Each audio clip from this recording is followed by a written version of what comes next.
Et voici la couleur. There was indeed color, and asking all these people to suddenly upgrade to a more expensive color TV wasn't going to go down well.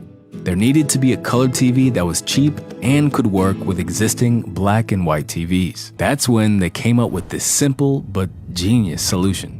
Just behind the screen, they added a metal plate called a shadow mask. This had thousands of tiny holes behind each set of phosphors. Because the electron guns were slightly spaced apart, the beams would pass through the holes at slightly different angles, causing them to only hit the correct phosphor. This happened so fast that the human eye saw it as a perfect color image.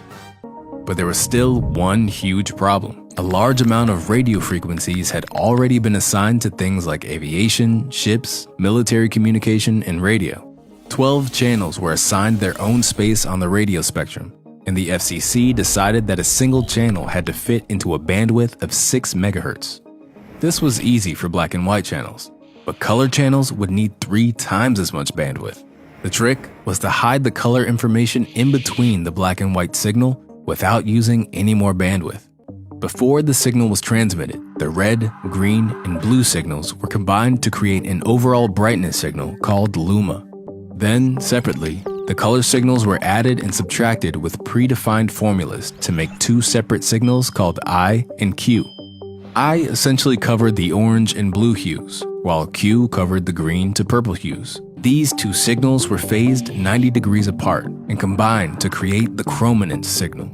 This signal was modulated onto the luma signal at a frequency of 3.57 megahertz. For black and white TVs, this frequency would be filtered out, and the basic luma signal would be used. But for color TVs, the luma signal would be filtered out, leaving behind only the chrominance signal. From here, all of the individual color signals could be decoded. Before the start of each line, there would be a short burst of a generic 3.57 sine wave. The TV would lock onto this and use this as a reference.